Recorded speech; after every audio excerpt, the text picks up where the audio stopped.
Halo semuanya, selamat datang di training series terbaru kita tentang data privacy. Kalau dulu, privasi dan keamanan dianggap dua hal yang berbeda, dua dunia yang berbeda. Tapi hari ini keduanya sudah menjadi satu. Dan penyatuan inilah yang sedang mengubah cara kita memahami data. Dulu, privasi terdengar seperti konsep yang abstrak, sekedar bicara tentang hak atas data pribadi.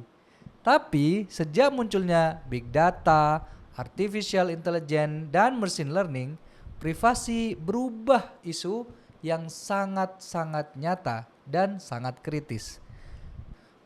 Beberapa tahun lalu, ancaman terbesar di dunia digital adalah hacker yang mencoba mencuri data kita.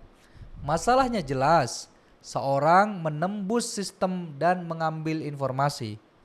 Tapi sekarang ancamannya beda. Resiko terbesar bukan lagi akses ilegal terhadap data, melainkan resiko interferensi, yaitu kesimpulan yang bisa ditarik dari data. Siapapun saat ini yang punya cukup data bisa menebak hal-hal pribadi tanpa kita pernah bagikan. Contohnya, data bisa menebak identitas seseorang hanya dari gaya menulis. AI dan data bisa mengetahui orientasi politik dari jenis mobil yang terlihat di Google Street, atau bahkan bisa memprediksi penyakit seperti Alzheimer hanya dari riwayat pencarian internet kita. Dan semua itu terjadi tanpa kita sadar telah membagikan informasi tersebut. Inilah yang kita sebut sebagai konvergensi privasi dan keamanan, yaitu saat dua dunia yang dulunya terpisah sekarang menghadapi ancaman yang sama, yaitu interferensi dari data dalam jumlah yang sangat besar. Privasi bukan lagi isu etika atau politik. Sekarang ini adalah isu bisnis yang sangat nyata. Contohnya, pada 2018, Facebook kehilangan 119 miliar dolar kapitalisasi pasar setelah skandal Cambridge Analytica. Konsumen kehilangan kepercayaan dan pemerintah di seluruh dunia merespon dengan undang-undang privasi baru, dan sejak itu privasi dan keamanan tidak lagi bisa berjalan sendiri-sendiri. Dulu, tim privasi ada di Departemen Legal. Tugasnya menulis kebijakan dan memastikan kepatuhan hukum. Sementara tim security ada di tim teknis. Mereka fokus pada enkripsi, firewall, dan kontrol akses. Tapi sekarang garisnya makin kabur. Tim legal dan privasi harus mengerti teknologi. Tim security juga harus paham loh tentang regulasi, kebijakan, dan compliance. Model kerja yang terpisah kayak dulu kayaknya udah gak relevan lagi. Karena di dunia yang modern, privasi keamanan bukan dua sisi lagi, tapi dua sisi dari koin yang sama. Dulu kita percaya selama pengguna memberikan persetujuan atau consent, maka urusan selesai, privasi sudah terlindungi. Tapi di era AI ini konsep itu nggak lagi cukup. Kenapa? Karena sekarang AI bisa menebak hal-hal yang tidak pernah kita izinkan untuk diakses.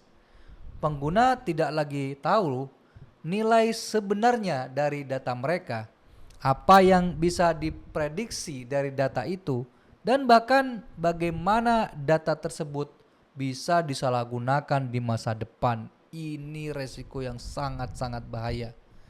Dengan kata lain, kita ini semakin sering terkejut oleh pelanggaran privasi yang bahkan tidak kita bayangkan sebelumnya.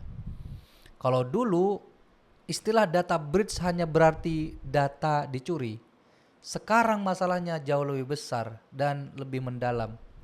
Data yang bocor hari ini bisa dipakai untuk melatih model AI. Wow, membuat profil individu atau bahkan memprediksi perilaku dan kondisi seseorang.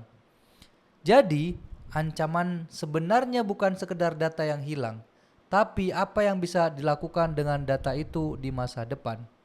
Dulu, inti dari Data privasi disebut sebagai the right to be left alone, hak untuk dibiarkan sendiri. Tapi sekarang mustahil guys, maknanya berubah.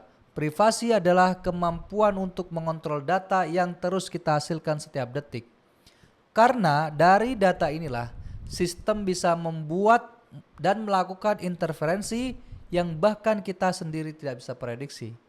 Kita menciptakan data dari langkah kaki, klik, foto, bahkan emosi kita di sosial media. Dan setiap data itu bisa jadi cermin digital dari kita yang baru. Jadi melindungi data privasi bukan lagi tentang menyembunyikan sesuatu, tapi tentang mengendalikan apa yang bisa disembunyikan dari diri kita. AI setiap hari semakin canggih. Data tumbuh cepat dan interferensi makin sulit dikontrol. Ini bukan lagi teori. Dan regulasi harusnya juga makin ketat. Itulah sebabnya privasi data dan keamanan tidak akan pernah mati. Mereka akan terus berevolusi dari sekedar compliance menjadi bagian inti dari strategi bisnis dan etika digital. Privasi dan keamanan adalah fondasi kepercayaan di dunia modern, dan di masa depan data adalah mata uang yang sangat berharga. Di seri ini kita akan sedikit-sedikit membahas perjalanan lengkap tentang data privacy dan security, dari konsep dasar hingga implementasinya di dunia kerja dan di perusahaan kita. Kita akan belajar bagaimana privacy dan keamanan bisa bekerja bersama, bukan sebagai hambatan tapi sebagai strategi bisnis dan teknologi masa depan. Jadi, kalau kamu siap memahami bagaimana dunia data modern bekerja dan bagaimana melindungi privasi di tengah lautan informasi, selamat datang di seri terbaru BitLion, Transformasi Privasi dan Keamanan.